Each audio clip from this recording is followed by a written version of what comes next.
টাকা অপচয় হচ্ছে, অথচ কত মানুষ না খেয়ে থাকে, এরকম খবর মুসলমানেরা নেয় না। আরে ফজরের সালাতে আসার সৌভাগ্য মুসলমানদের হয় না, অথচ ওই মুসলমানের বাচ্চারা রাত 3টার পরে ফজরের আগ পর্যন্ত সারা রাত মাঠে থেকে গান গায়, নাচ গান করে, আর খেলা দেখে দেখে টাকার লেনদেন করে না? দেখেন না বিশ্ববিদ্যালয়গুলোয়, ঢাকা বিশ্ববিদ্যালয় দেখেন, বিভিন্ন বিশ্ববিদ্যালয়গুলো দেখেন কি অবস্থা। তারা রাত জেগে বিশাল মনিটর লাগিয়ে রাত জেগে খেলা দেখার সময় তাদের হয়, কিন্তু ফজরের সালাত আদায় করার সময় হয় না। ঘন্টার পরে ঘন্টা, 90 মিনিট, মাঝখানে কত বিরতি আছে, কতক্ষণ খেলা দেখে, কয়েকটা করে দেখে, অথচ এত সময় পায় আর 10 থেকে 15 মিনিট সালাত আদায় করতে হয়, এই সময়টুকু পায় না। এই হলো মুসলমানের বাচ্চা। এজন্য কোরআনের আয়াতে আল্লাহ তাআলা বিভিন্নভাবে ইঙ্গিত দিয়েছেন যে তোমরা ইহুদি খ্রিস্টান অমুসলিমদেরকে কখনোই বন্ধু হিসেবে গ্রহণ করবে না, কখনোই তাদের আনুগত্য করবে না, কখনোই তাদের কোনো জিনিসকে ভালোই বাসবে না। আনুগত্য করা তো দূরের কথা, পছন্দই করবে না, থুতু নিক্ষেপ করবে। ওই যে কিছুদিন আগে এক ইমাম সাহেব মদ আর গাঁজা আর নিশাদার দ্রব্যের উপরে কথা বলেছিল, এই জন্য তাকে হত্যা চেষ্টা করা হয়েছিল, তাই না? কোপাইছিল, গুলি করছিল, কয়েক জায়গায় ঘটেছিল।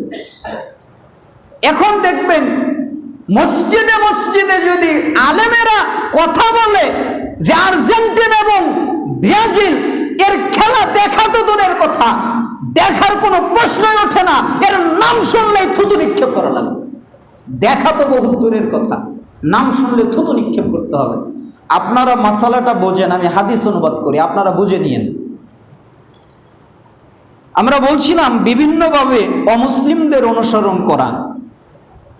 আবু সাঈদ আল খুদরি রাদিয়াল্লাহু আনহু থেকে বর্ণিত, তিনি বলেন রাসূল সাল্লাল্লাহু আলাইহি ওয়াসাল্লাম বলেছেন, লা তাত্তাবিউন্না সানানাল্লাযীনা মিন ক্বাবলিকুম শিবরান বিশিবরিন ওয়া যিরাআন বিযিরাআন হাত্তা লাউ দাখালু ফি যুহরি দাব্বিন লাত্তাবাতুমুহুম। রাসূল সাল্লাল্লাহু আলাইহি সাল্লাম কত কঠিন একটা কথা বললেন যে তোমরা তোমাদের আগের যারা লোক আগে চলে গেছে, তোমরা মুসলিম ইসলাম গ্রহণ করেছে, আগের ইহুদি খ্রিস্টান যারা, তাদের নীতি এবং আদর্শ তোমরা পুরোপুরি অনুকরণ করবে। ওরা যা করে তোমরাও তাই করবে। এক বিগত, এক হাতের সঙ্গে হাত, এমনকি এক বিগতের সঙ্গে বিগত, যেরকম করে এরকম। এমনকি তারা যদি একটা গুই সাপের গর্তের মধ্যে ঢোকে, তোমরাও তাই ঢুকবে। ওরা যদি একটা গুই সাপের গর্তে ঢোকে, তোমাকে যে সাপ সবল মারবে এটা তুমি দেখবা না, সবল মেরে যে তোমাকে মেরে দিবে এটা তুমি দেখবা না। তুমি কি দেখবা? ও ঢুকছে তাই তুমিও ঢুকবা। এরপরে রাসূল সাল্লাল্লাহু আলাইহি সাল্লামকে বললেন, কুলনা ইয়া রাসূলুল্লাহ, তারা কারা হে আল্লাহর রাসূল? তখন রাসূল সাল্লাল্লাহু আলাইহি সাল্লাম বললেন, সাহাবীরা এই প্রশ্ন করলেন, আল ইয়াহুদ ওয়ান নাসারা, তারা কি ইহুদি খ্রিস্টান? তখন মুহাম্মদ সাল্লাল্লাহু আলাইহি সাল্লাম বললেন, ফামান, তো আর কারা? ওরা ছাড়ার কারা? ইহুদি খ্রিস্টান ওরাই তো। ওরা যা করবে তোমরা তাই করবে। ওরা যদি একটা সাপের গর্তে ঢোকে, তোমরা সাপের গর্তেই ঢুকবে। একেবারে হুবহু ওরা যা করবে তোমরা তাই করবে। হাদিস কোথায়? বুখারী 6674 নম্বর হাদিস। পরের হাদিস দেখেন, রাসূল সাল্লাল্লাহু আলাইহি সাল্লাম বলেন, আবু দাউদের 4031 নম্বর হাদিস, মান তাশাব্বাহা বিকওমিন ফাহুয়া মিনহুম, যে ব্যক্তি বিজাতীয় সাদৃশ্য অবলম্বন করে সে তাদের দলভুক্ত গণ্য হবে। অর্থাৎ অমুসলিমরা যেরকম পোশাক পরে, অমুসলিমরা যেরকম জুতা স্যান্ডেল পরে, অমুসলিমরা যেরকম আসবাবপত্র, ওই রকম সব কিছুতে অমুসলিমদের অনুসরণ যদি করো তাহলে তুমি আর মুসলিম নেই, তুমি অমুসলিমই হয়ে গেছো। মানে মুসলমানে আর তোমার নাম নাই, নাম কাটা গেছে। বাংলাদেশের মানুষ জানে যে ওযু ভাঙে, কিন্তু বাংলাদেশের মানুষ এটা জানে না যে ঈমানও ভাঙে। আপনারা কি বলেন, ঈমান ভাঙে না ভাঙে না? ঈমানও ভাঙে। ওযু যেরকম ভাঙে, ঈমানও সেরকম ভাঙে।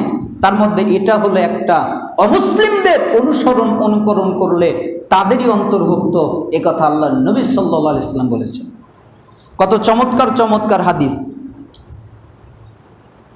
সহিহ মুসলিম, যেটা আন্তর্জাতিক ছাপা, তার 2077 নম্বর হাদিস, আর যেটা হাদিস একাডেমি তার 5327 নম্বর হাদিস। আব্দুল্লাহ ইবনে আমর ইবনুল আস রাদিয়াল্লাহু আনহু তিনি বলেন, রাসূল সাল্লাল্লাহু আলাইহি ওয়াসাল্লাম আমার পরিধানে আমি পরেছিলাম হলুদ রঙের জাফরান রঙে দুটি বস্ত্র আমি পরেছিলাম। রাসূল সাল্লাল্লাহু আলাইহি ওয়াসাল্লাম যখন আমাকে হলুদ রঙের কাপড় পরে দেখলেন, দুটি বস্তু দেখে আমাকে বললেন, এগুলো তো কাফেরদের বস্ত্র, এগুলো তো কাফেরদের কাপড়, এগুলো তো কাফেরদের জামা, এগুলো তো কাফেরদের পোশাক, কেন পরেছ? হলুদ এটা তো কাফেরদের পোশাক, তুমি কেন পরেছ? কাফেরদেরটা কেন পরেছ? তখন রাসূল সাল্লাল্লাহু আলাইহি সাল্লাম বললেন, তুমি এইগুলো আর কোনো দিন পরবা না। তার মানে পোশাক পরা নিষেধ। কেন? ওটা কাফেরদের পোশাক। তাই তাহলে আর্জেন্টিনার ব্রাজিলের গেঞ্জি গায়ে দেওয়া মনে হয় জায়েজ। আপনারা কি বুঝতে পারতেছেন? অমুসলিম ইহুদি খ্রিস্টানরা যেই পোশাক পরে ওই পোশাক পরা নিষেধ। কেন? ওটা অমুসলিমদের পোশাক। তাই তাহলে ইহুদি আর খ্রিস্টান, আর্জেন্টিনার ব্রাজিল, তাদের যে পোশাক আছে, তাদের যে জার্সি আছে, ওইটা গায়ে দিলে মনে হয় নেকি হবে, তাই না? নেকি হবে, টাটকা গুনাহ হবে, তাদেরই অন্তর্ভুক্ত আমরা হলাম। একথা আল্লাহ নবী সাল্লাল্লাহু আলাইহি সাল্লাম এই হাদিসের মধ্যে ইঙ্গিত দিলেন। এরপরে রাসূল সাল্লাল্লাহু আলাইহি সাল্লাম আবু হুরায়রা থেকে বর্ণিত, তিনি বলেন, ইন্নাল ইয়াহুদ ওয়ান নাসারা লা ইয়াসবুগুনা ফাখালিফুহুম। ইহুদি নাসারারা দাড়ি আর চুলের রং লাগায় না। তার মানে বোঝা যায় যে ইহুদি আর নাসারা ওরাও দাড়ি রাখে, তাই না? অনেকেই রাখে, কিন্তু ওদের দাড়ির একটা বৈশিষ্ট্য হলো ওরা দাড়িতে রং দেয় না। মানে যখন দাড়ি পেকে একদম সাদা হয়ে যায় ওই রকমই রাখে। অতএব তোমরা কি করো? তাদের বিপরীত কাজ করো। ওরা যেহেতু রং দেয় না, অতএব তোমরা রং দিবে। মাশাআল্লাহ, আমি মসজিদে অনেক মানুষকে দেখতে পাচ্ছি যাদের দাড়িগুলো সাদা হয়ে গেছে অথচ দাড়িতে রং মাখা। আলহামদুলিল্লাহ, আল্লাহ তাআলা আমাদের এই সুন্নতের উপরে অটল থাকার তৌফিক দান করুন। তার মানে ইহুদি এবং খ্রিস্টানরা দাড়িতে রং লাগায় না দেখে রাসূল সাল্লাল্লাহু আলাইহি সাল্লাম মেহেদি দিয়ে দাড়িটাকে রাঙ্গাতে বললেন। কেন? ইহুদিদের বিরোধিতা করা হবে তাই। এবার দেখেন আরেকটা হাদিস। রাসূল সাল্লাল্লাহু আলাইহি সাল্লাম বলেন, বুখারীর 5893 নম্বর হাদিস, ইনকাহু শাওয়ারিব ওয়া আফুল লিহা। তোমরা শোনো, তোমরা গোঁফ অধিক ছোট করবে এবং দাড়ি বাড়িয়ে দিবে। কেন? ইহুদি খ্রিস্টানদের বিরোধিতা যে করতে হবে। তাহলে ইহুদি খ্রিস্টানদের বিরোধিতা কিভাবে হয়?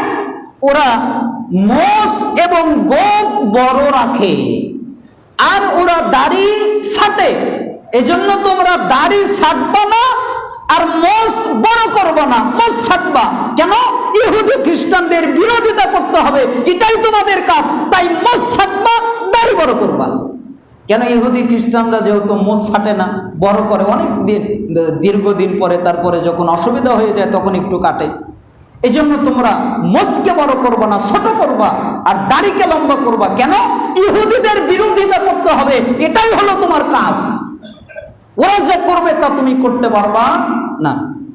রাসূল সাল্লাল্লাহু আলাইহি সাল্লাম আরো বলেন, খালিফুল ইয়াহুদ ফাইন্নাহুম লা ইউসাল্লুনা ফি নিআলিহিম ওয়ালা খিফাফিহিম। তোমরা ইহুদিদের বিপরীত করো। কেন? তারা সালাত আদায় করে, কিন্তু সালাতের মধ্যে তারা জুতা পরে না এবং মুজা পরে না, মুজা এবং জুতা ছাড়াই সালাত পড়ে। তারা বলে যে মুজা পরে সালাত হয় না, জুতা পরে ইবাদত হয় না, তারা জুতা খুলে মোজা খুলে যায়। তো তোমাদের যদি পরিস্থিতি হয় যেখানে মাটির ভিতরে তোমরা সালাত আদায় করছো, যেখানে মাটি শরীরে লেগে যাবে, জুতা থাকলেই কি আর না থাকলেই কি, সেখানে জুতা পরেই সালাত আদায় করবা। কেন? তোমার কাজ হচ্ছে ইহুদিদের বিরোধিতা করা, এটাই তোমার কাজ। ওরা যা করবে আমি তার উল্টা করব, এটাই কাজ। তার মানে এই আয়াত এবং হাদিস দ্বারা এই মাসালাটাই বারবার আসছে যে ইহুদি খ্রিস্টান যা করবে আমি তার বিপরীত করব, এটাই হচ্ছে আমার কাজ। বলেন তো আমার কাজ কি? ইহুদি আর খ্রিস্টানদের কি করা? বিপরীত করা, বিরোধিতা করা। এটাই হচ্ছে আমার কি কাজ, এটাই আমল, এটাই আমার কাজ, যে ইহুদি খ্রিস্টান যা করবে আমি তার উল্টোটা করব। নবী সাল্লাল্লাহু আলাইহি ওয়াসাল্লাম আরো বলেন, লা ইয়াজালুদ্দিন যাহিরান মা আজ্জালান নাসুল ফিতর লিআন্নাল ইয়াহুদ ওয়ান নাসারা ইউআখিরুন।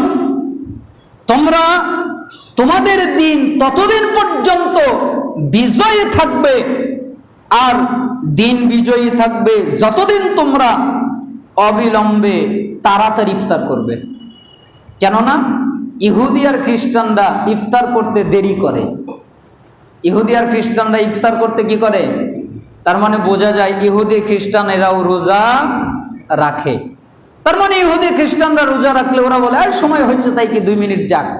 আমাদের ভিতরেও কিছু ওই ইহুদিদের নীতি অবলম্বন করে বলে যে টাইম হচ্ছে তাই কি অতিরিক্ত সতর্কতার জন্য 3 মিনিট বাড়ায়া দিলাম, আছে না? এখন হয়তো সরাইছে, কিন্তু অতীত সরাইছে কিনা এটা আমার জানা নাই। তবে অতীতের যেই বোর্ডগুলো ছিল তার মধ্যে অতিরিক্ত 3 মিনিট দেওয়া আছে। তো অতিরিক্ত যে 3 মিনিট দিলেন, কে আপনাকে আদেশ করলো যে অতিরিক্ত তুমি লাগাও? রাসূল সাল্লাল্লাহু আলাইহি সাল্লাম বলেছেন সময় হবে ইফতার করবে, সময় হবে ইফতার করবে। যত তাড়াতাড়ি সময় হওয়ার পর ইফতার করবে তত দিন তোমরা বিজয়ী থাকবে। কেন? ইহুদি খ্রিস্টানরা দেরিতে ইফতার করে। তার মানে বোঝা যায় এই হাদিস থেকেও মাসালা কি, ইহুদি খ্রিস্টানদের বিরোধিতা করতে হবে, এটাই হচ্ছে আমল।